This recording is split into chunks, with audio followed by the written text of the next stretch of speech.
Hello, Saints. Want to say hello to you from Kenya.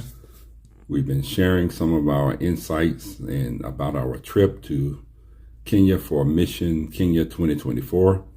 We've had a successful stay here with many accomplishments that we've accomplished thus far. And we're excited about what this new year brings.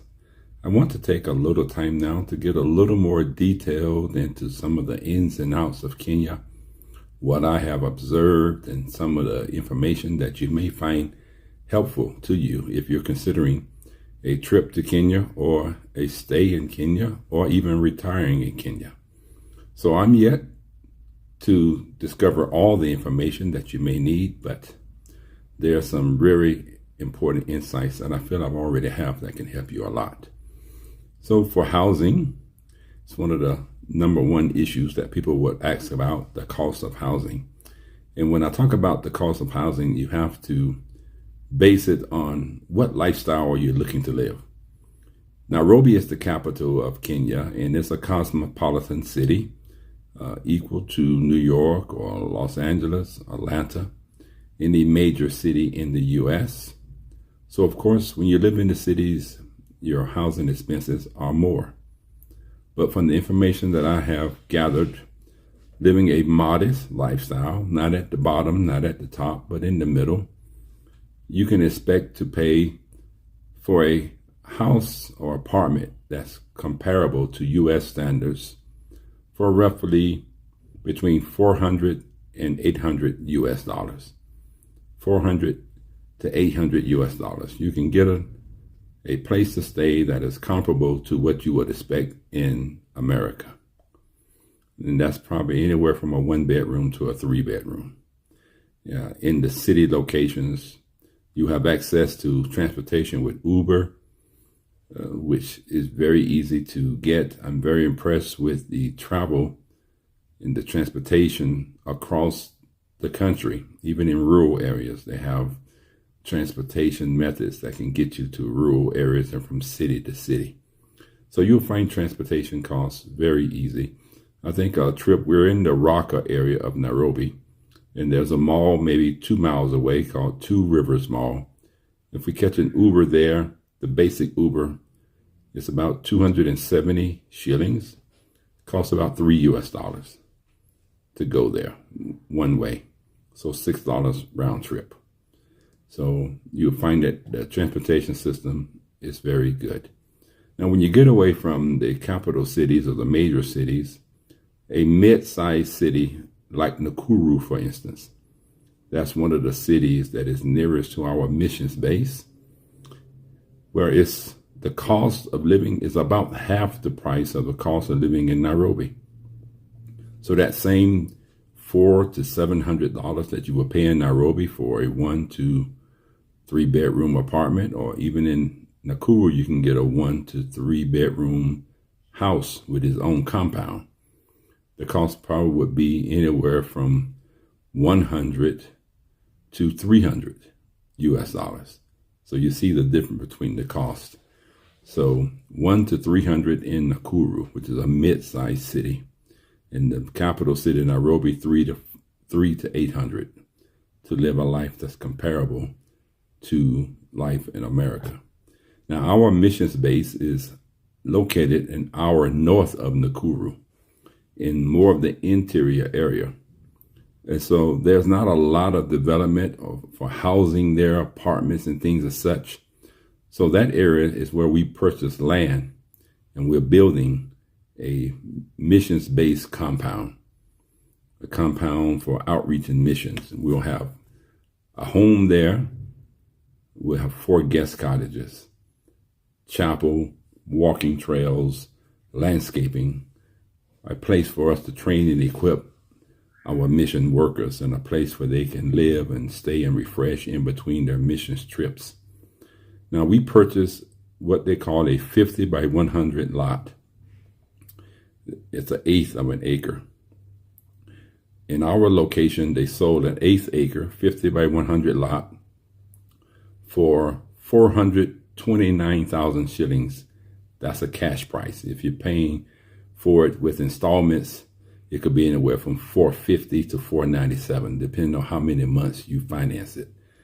And it's always best for expats, Americans or Britain or Caribbean islands, if you're moving to Kenya, since that you're not in the system for taxes and things like that, expect to work through a local Kenyan.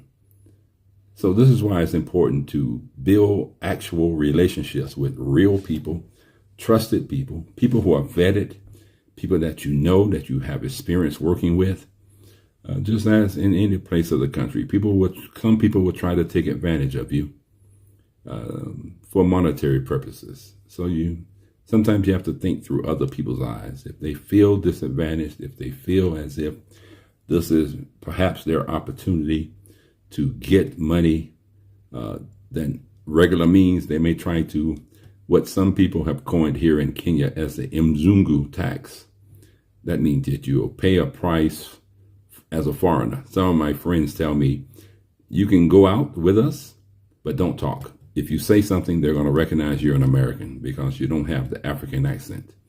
But they're also noticed by your appearance, your height, your build, your features, whether you're Kenyan or not. And so they figure that the money may be in your pocket and it may be the opportunity to get a little extra, which I understand the mindset. And I'm not really offended by it because I can only imagine if I was on the other side of the equation that I may have the similar mentality. So as it relates to renting an apartment, unless you're renting through like an Airbnb, and this applies to whether you're in Nairobi or Nakuru, there's even in this area that's a little more remote in Salai where there are Airbnbs there. Airbnb works the same here as it does in the U.S. But if you're talking about purchasing and maybe a 1-bedroom apartment or a 2-bedroom apartment, you can also explore those options. But usually in those cases, you would need to either have some type of permits for taxation, maybe establish a business name.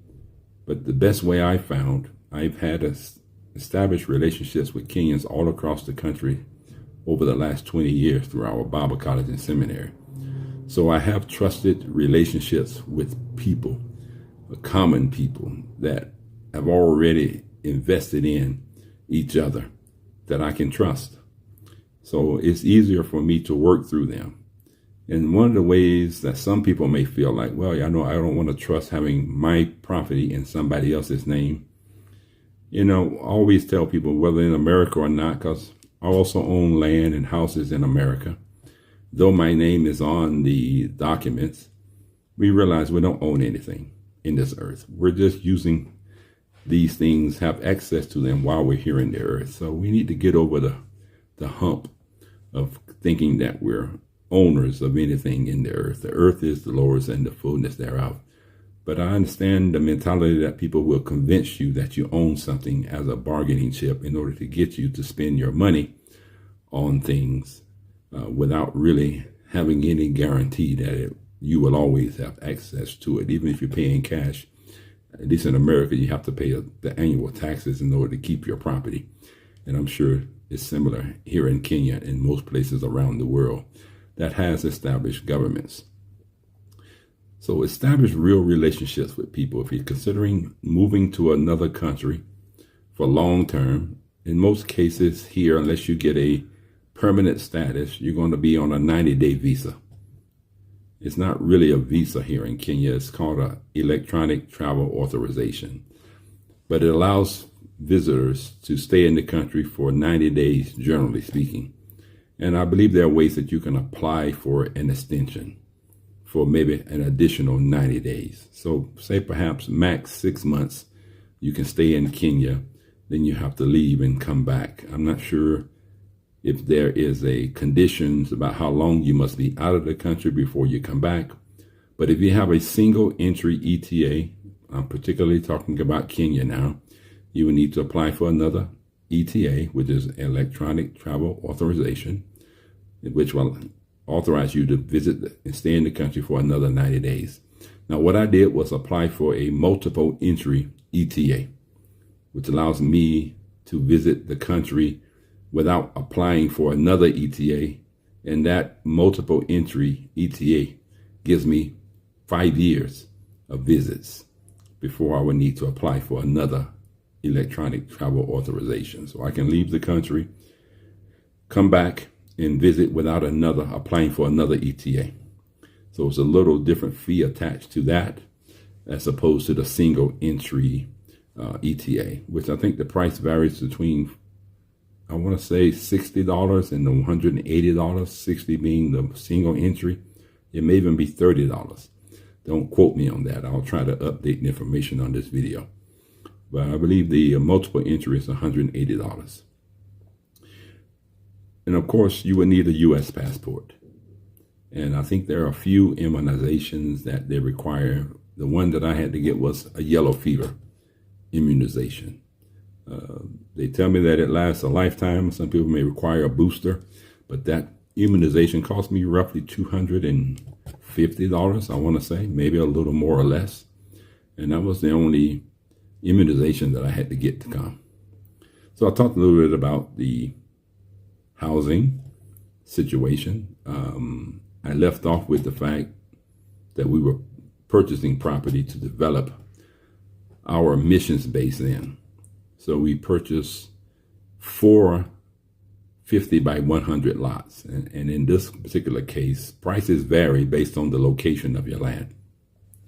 And I mentioned that our property is about an hour north of Nakuru in the town of Salai. And these particular lots were selling 50 by 100 for roughly 450 Kenyan shillings, which may come out to about 3,000 US dollars, maybe 3,500 US. So in the case of building, in our case, instance, we're building a main cottage, 2 bedrooms, 2 baths, and the estimate from our contractor is 2.5 million to 2.3, 2.4, which is roughly $20,000, more or less. So 2 bedroom, 2 bath, a roughly 750 square feet, 2 bedroom cottage, 2.3, 2.5 Kenyan shillings, which is roughly 20,000 US. We're also going to have 4 guest cottages, which are going to be smaller, which are about 30 square meters, and I want to think they're about 392 square feet, 350 square feet.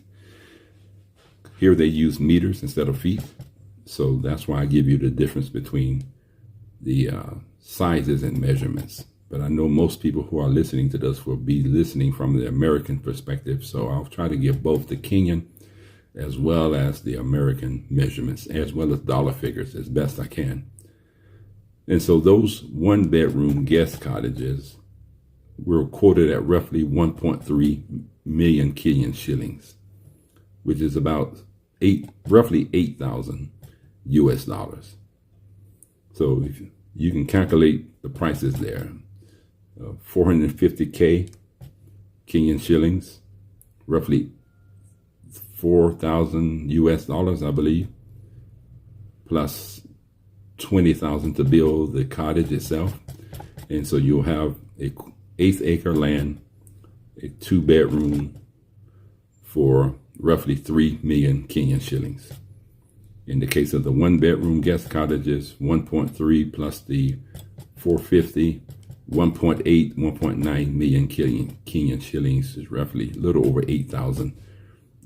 So that gives you an idea of purchasing in this particular area. Now they have some lots the very same size as the one I'm discussing with you that may cost 2-3 million shillings for an 1/8 of an acre. So where you purchase your land is going to what dictates the cost and some of the amenities that are included with your land. So for more detailed information, feel free to contact me.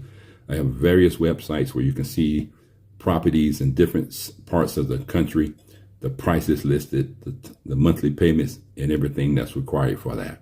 We have trusted people here on the ground in Kenya that if you're looking and interested in purchasing property, we can work through them to secure property for you. It'll take some doing to get the property actually listed in your name, but if you're looking to come and you want to buy or rent long-term, contact us. We have people that you can vet yourself. I've already vetted them. I've been working with these people for years, and they've been trusted partners with our ministry. But it will certainly do you well to do your own due diligence. You can communicate with them, and you gain your own level of trust with them or not if you're considering purchasing property in Kenya. That's the only way, the best way that you can do it. Otherwise, you're looking at renting a space, which is not a problem. Sometimes you may have to have even a local to put the rental agreement in their names. But if you're looking at going with the Airbnbs, that's not an issue. Some people are familiar with foreigners in the country, so there are places where you can go that will rent to U.S. residents or people who are coming, visiting from other countries long term. Usually those apartments are furnished. You won't have to worry about buying furniture or anything like that. So those are some of the options for housing. Told you about transportation, the Ubers and such. Now, as far as buying a car, same conditions apply to buying anything in Kenya or any other country. I would believe that you need to have some type of tax paperwork or some type of official government ID.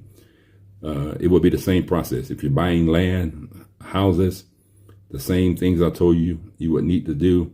Probably have a local buy things in your behalf. So you need to have these trusted relationships with people that you're not wondering about what type of people they are. And really, when you free yourself from the attachment to things, I mean, you want to know that you're spending money that's going to be put to good use for you or through other people.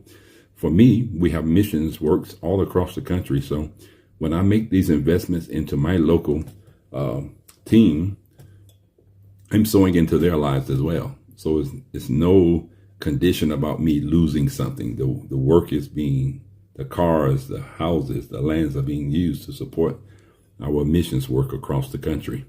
And everybody has their own purposes for coming to a different nation. We're even considering purchasing some extra lots in our community that we will make available to expats or those who are coming for our missions trips, who want to do semi-residence here.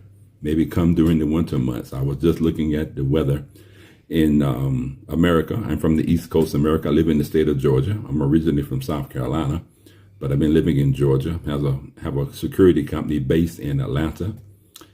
My immediate family still lives in the Columbia, South Carolina area. So I've been watching the weather and seeing that there's a winter storm. One of the things, if you watch my other videos, I've talked a lot about some of the top reasons that you may want to consider Kenya. Weather being right at the top. The weather is good all year round. Average around 80 during the day, 60 at night all year round. And no tornadoes, no hurricanes, no snowstorms, stuff like that. So the weather is A1. It's one of the number one reasons, things that Kenya has working in its favor. Second thing I always mention is the economy. The currency, the American dollar goes a long way. I think it's $1 US for 128 or 130. It varies. The currency varies from day to day, but roughly 128 Kenyan shillings for $1 US. So let me give you an example. So the 2-bedroom cottage that I was telling you for 2.5 million, let's say that, it's about 20,000 US. Tell me, what can you, 2-bedroom, 2-bath, can you buy in America for $20,000? That may be your down payment in America. That's just one example.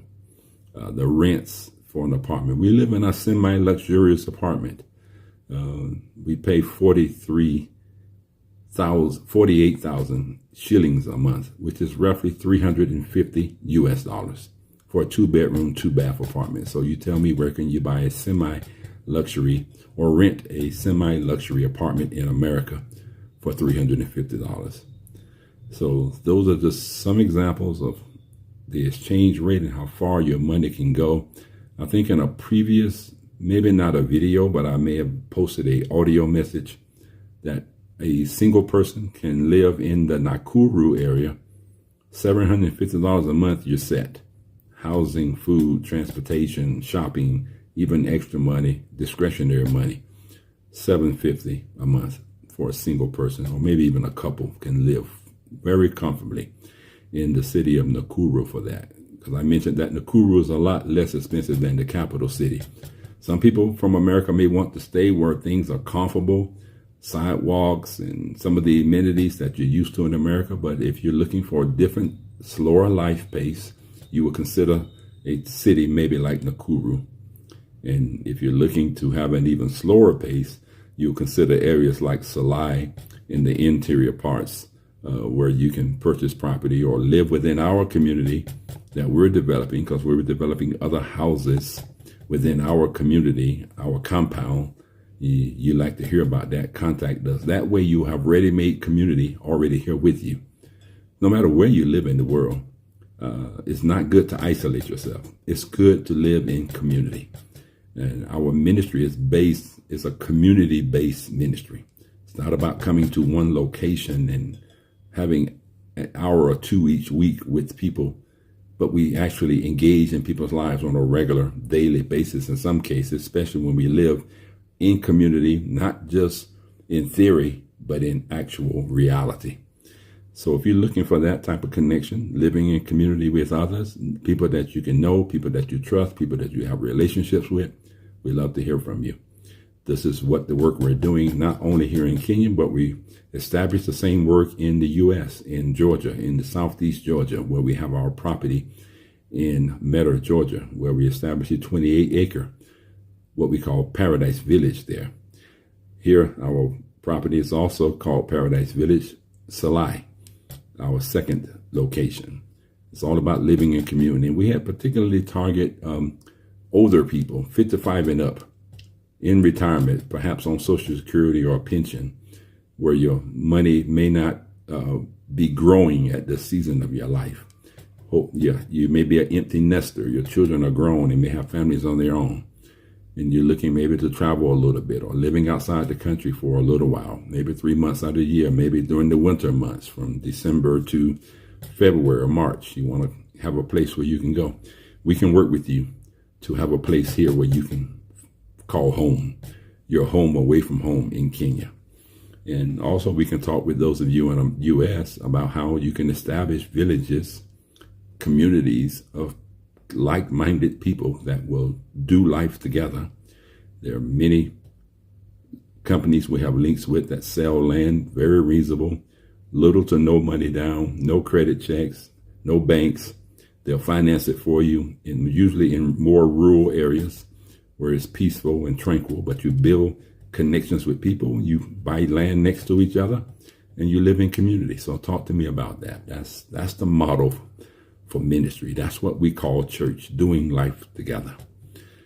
And so there you go. I think I've touched on most things besides food. I think we have a group of 3 here living in this apartment. Food costs come out to roughly, I'm not sure. I don't want to give you the wrong information. But I think we mentioned maybe around 8,000 shillings or so a month, which may come out to about 60 to 80 US dollars for 3 people. And of course, you can eat out. You can go to the malls. They have very cosmopolitan malls, just rival any mall in America or any other place. We live near one called Two Rivers Mall. You can look it up online, see that. It's a mall, Westgate Mall, several other big malls.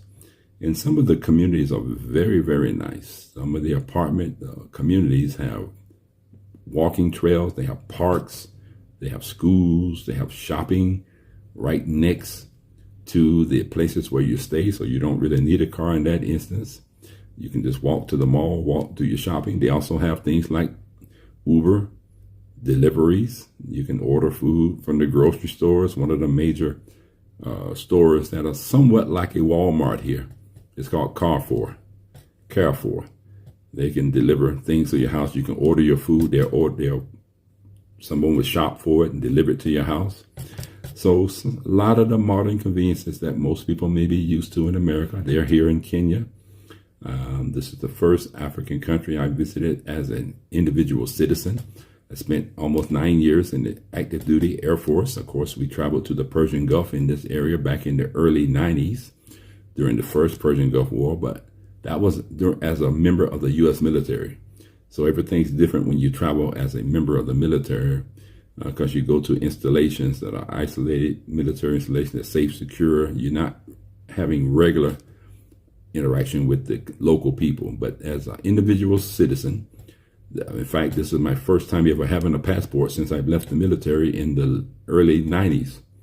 The process was relatively simple. I applied, and 3 weeks later, I had my passport. So if you haven't branched out, you're looking for something just to experience something new, we have a mission trip scheduled for December of this year, 2025. So I arrived here in November of 2024. Plan to be here to at least through February, or may extend a few months before I go back to America to take care of some business with the property there, to establish some of our workers over the missions work there in Southeast Georgia. So we're also looking to connect with people who have a vision for community, who are looking for opportunities to grow in ministry, grow in life, that can oversee some of our works there. So we're certainly interested in hearing from anyone who may have that in their mind. Our property, 5-acre property that's there, as well as the adjoining properties that we sold through our village residents, is available for camping and outings, and picnics and things of such. Even have a cottage there that can be rented for short-term stays. So contact me about that. So basically the same work we did in America for over 30 years, we're doing here in Kenya now. So you have options on both sides of the Atlantic Ocean. And in the case of Kenya, borders the Indian Ocean. So there's opportunities all around the world. Kenya is just one of the nations that you can plan to make travels to, but this is where we're establishing our missions base for Kenya and a lot of East Africa. So contact me if you're interested in any of that. If I haven't mentioned anything that you have questions about, feel free, reach out to me, leave a comment in the comment section, contact through our Facebook page, or visit our main website, which is Amazing Grace Ministries, www.agministries.net. You see Amazing Grace Ministries on Facebook, also our YouTube page where you should be watching. This video will be posted on all of our social media platforms. So feel free to reach out to me. Our mission trip is scheduled for December 1st to the 15th of 2025. And so contact us. We'll be visiting Nairobi, Nakuru, and Salai, doing missions outreach, fellowship, ventures, safaris, a lot of things, a lot of opportunities to experience the country, the culture, and to do good in the earth. So I hope I've covered most questions that people had presented to me. Hope I've answered and presented them clear to you. And if you have any additional questions, feel free to reach out to me. I would love to share the information with you. So it's a very liberating feeling here being in Kenya. It's my first time in Africa. It's been a very blessed experience. I'm looking forward to more and more as we continue to grow our team and we continue to invest in the lives of people here in America and all around the world. This is a global work that God has us a part of. And so our overall missions organization is called Global Missions International. Reaching the world, changing the world, one person at a time. So again, as they say in the informal way of saying, I'll see you later, is badai. I look forward to next time for speaking with you. In the meantime, may God bless and prosper you as you go forward to live out your dream and the purpose that God has for your life. God bless you.